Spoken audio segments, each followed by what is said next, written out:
Hi, it's Ann from the Olive Scene, and thank you for joining our cooking live tonight. We're going to do a chicken shish kebab. This is going to be a Thai-inspired shish kebab, and we are going to highlight, wrong one, we're going to highlight our Thai lemongrass mint balsamic vinegar, which is our flavor of the month. The recipe is posted, and as usual, Becky is here to forward any questions that you may have, so bring them on. It is a very, very hot day outside. We're at the peak of summer here. So who wants to turn on the oven and cook? Nobody. That's why it's great to do all your cooking at the grill. And with this, it makes it very easy to do that. Now the recipe is posted and it calls for a pure extra virgin olive oil in a bold intensity, which is great. I wanted to kick it up a bit, so keep getting these mixed up. I am going to use our Bakludi green chili pepper fused olive oil. They take the whole green chilies, they put them in the hopper with the olives, they press everything together, and you get this amazingly fused, beautiful oil that has quite a bit of kick. So if you don't want it as spicy, don't use the Bakludi, or maybe cut it with olive oil. Only use a teaspoon of Bakludi, with the rest being the pure extra virgin olive oil. You can also use any of our other spicy olive oils, harissa or chipotle. You could also change this and go in a different direction and use our blood orange olive oil with the lemongrass mint and have this incredibly citrusy kebab. So just like every other recipe that I tell you, change the flavor of the oil, change the flavor of the vinegar, and you have a whole new recipe. I did really want to highlight our lemongrass mint. It's one of those flavors that not everybody instantly gravitates to taste and try, but in this marinade, you are going to be wowed. Let's get started. Donna says hello, Lynn says hello. Donna and Lynn. And Brenda says she's cooking with our olive oil tonight. Thank you, all of you. Thank you for joining me. I am not going to cut my chicken yet because once I touch that chicken, of course I don't want to touch anything else. So we're going to start with the marinade itself. Usually I tell you, and on the recipe it does say, you can mince and chop the shallots and the garlic and then add it and whisk all the ingredients. But I have this great blender, so that's going to save me a step. The garlic cloves are going to go in. The shallots are going to go in. Let me bring everything over. The vinegar is going to go in. And that's a half a cup of vinegar. This is a 1/4 cup of brown sugar. Fish sauce. Do not skip it. Again, one of those things that when you open the bottle, you're like, why am I putting that in there? It does lend a wonderful flavor. And soy sauce. I did use low sodium soy sauce just because I like to season at the end if some people don't want it as salty. And soy sauce can get salty. And about a half a teaspoon of fresh ground pepper. Also, a half of a lime, and that's about a tablespoon of lime juice. If your lime is very big, it would be a little bit more, but it's okay. There we go. The only thing that is not in there is the olive oil, and I'll show you why.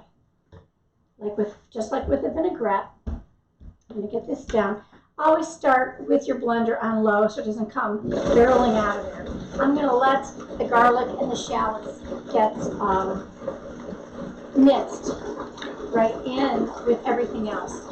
And then, because of the vinegar and the soy sauce and things, the brown sugar will dissolve.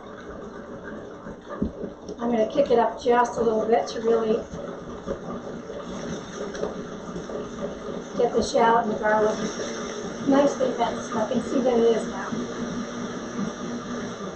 Okay, now on low, this has a handy little opener. I can drizzle the olive oil in. As I drizzle the olive oil, it will react with the vinegar, and you can hear it start to thicken. I like that because now it's going to cling to the chicken, which is a good thing. That's going to go back on. If you run this too long, it will get too thick. You're going to want to spread it, so don't let it go too long. Just enough to hear that change, and you can hear how it thickens. That's why this is a nice one to use with a blender. Okay. Give myself some room here. So the marinade is ready. I'm going to actually start again. Usually I would do the chicken first, but I'm going to get these vegetables marinating since I already pre-marinated my chicken. I'm going to use onions, peppers, and zucchini. This is our first zucchini from the garden. Very excited to have it. Zucchini is going to go in half. And then some nice chunks. They're about 1/4 of an inch. We don't want them too thin because we don't want them to disintegrate on the grill in the bowl. This is half of a red onion. For a full recipe, the other half is already on the grill, so you can see it done. A full recipe, I would use a whole red onion, 2 zucchini, and 1 or 2 peppers, depending on how it looks. The peppers too, just about 3 cuts across, so I have 4 pieces. This thicker side, I'm going to do a cut, and then I'm going to cut kind of in the middle for this thinner side, and the middle is around the same size. So if you can see, oops, these are around the same size, which is nice, and they're going to cook about the same. Same thing with the other half. This is a larger half on that side, so I'm going to go 4 cuts across, 2 the other way, all set to go. You could add mushrooms to that. That had been my plan, but I didn't get to the mushroom farm. So I've got the marinade. Half of it would go into the vegetables.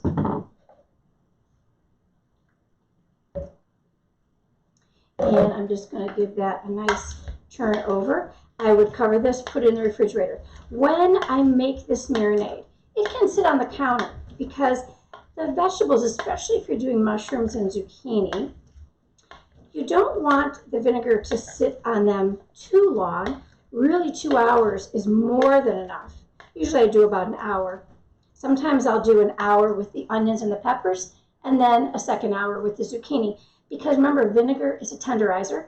It will soften the vegetables, especially the zucchini and mushrooms. And since we still want them firm when we make these kebabs, we don't want to over tenderize them. This would go in the refrigerator, an hour to 2. Okay, the chicken. You can see that it's a chicken breast. You can also use thighs, boneless and skinless.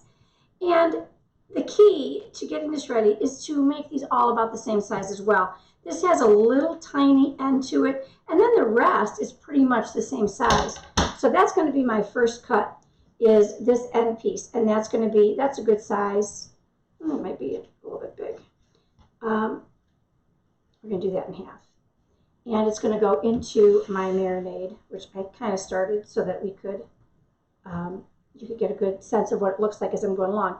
Now, this one, I know that when I go this way, I'm going to go about 1 inch because I want this to be like a cube. This is about 1 inch thick, so I'm not going to cut it a second time. I'm just going to go straight down the middle. This is a little thinner, so I'm going to go a little bit bigger. This gets a little thicker, so I'm going to go a little smaller. And now I have pretty equal 1 inch cubes. Okay? Same thing on this side. This end is a little bit thinner, so I'm going to go just a little wider. I may have to, when I skewer this, fold it and go through 2 sides because it's thin, but that's okay.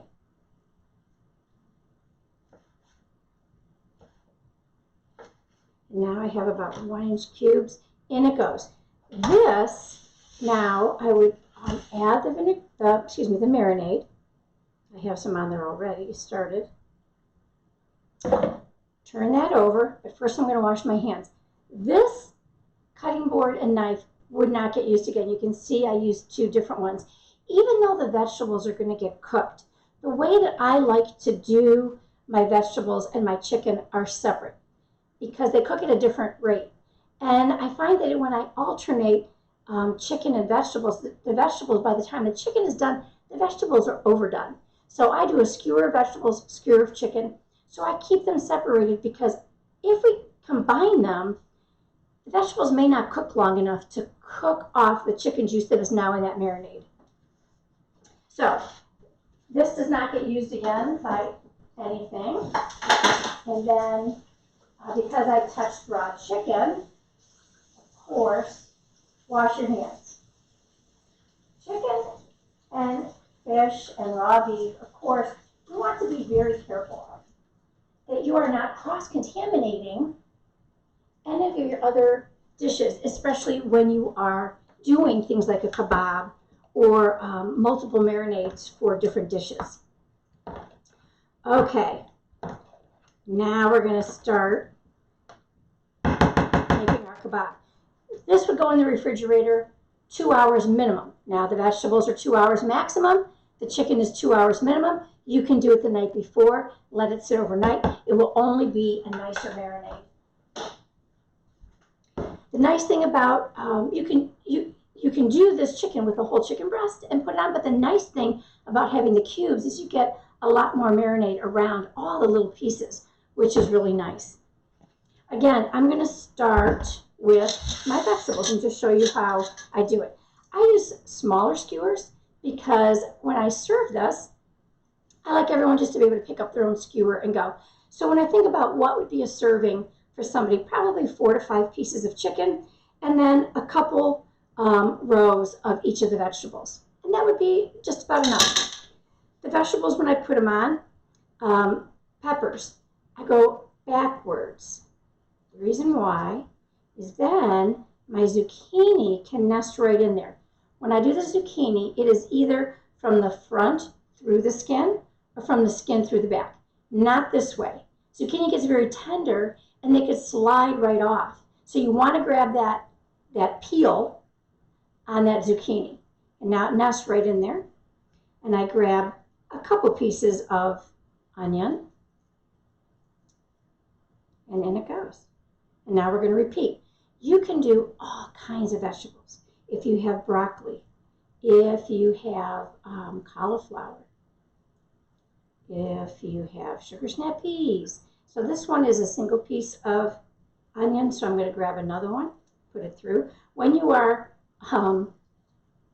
putting these on the skewer, make sure you're getting between your fingers. Don't poke yourself.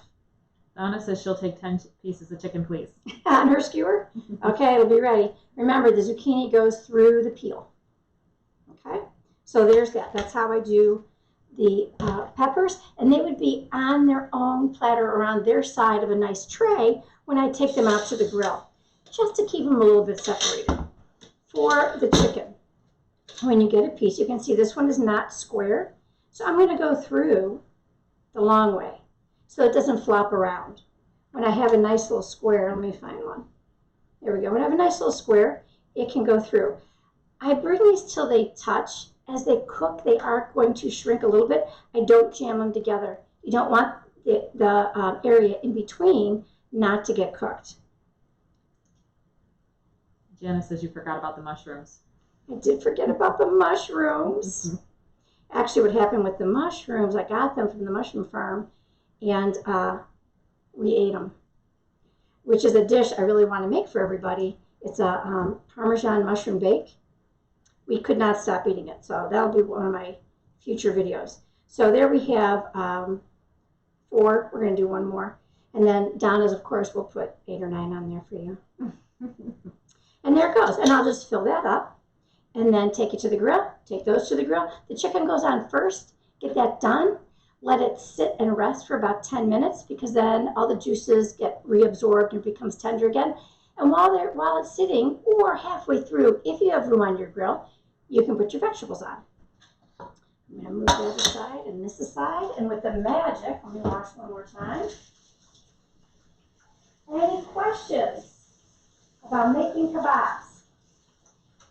And the Thai flavor that this has is so wonderful. Don't be shy about trying the spicy version. It's got a spicy sweetness. It is wonderful with the chicken. One thing not to do, once you are done making your skewers of chicken, that marinade that it was in, you need to get rid of it. Do not use it as a dipping sauce because it had raw chicken in it. Okay, we ran out to the grill and voila, here we are. You can see these are all my vegetables. And here we have the chicken. So everything was done outside. It didn't heat up my kitchen. I was able to prepare everything the night before. We used a fresh pressed extra virgin olive oil. In this case, I used the Bacluti Fused, as well as, that was the lemongrass mint, as well as lemongrass mint balsamic vinegar.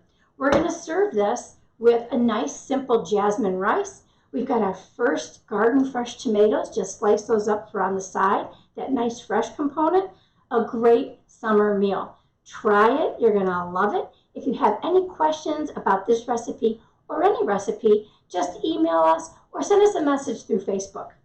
See you next month and check out all our videos. Oh, I think we have a Brenda question. has a question. She said, I tend to overcook my veggies. How long for the veggies on the grill?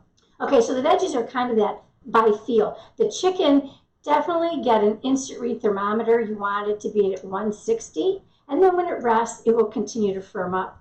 165 on little shish kebab is probably a little overdone, so 160, just poke them. With the vegetables, you can see that the zucchini is definitely done. The red onions are tender and soft. Probably 6 minutes aside and just keep turning them. Probably 10 to 12 minutes altogether. Another way to do it, if you don't want to go through the work of skewering the vegetables, skewer all the chicken, get that done. Get yourself one of those big vegetable trays for on the grill and just dump all these vegetables right on the grill at the end and let them roast that way.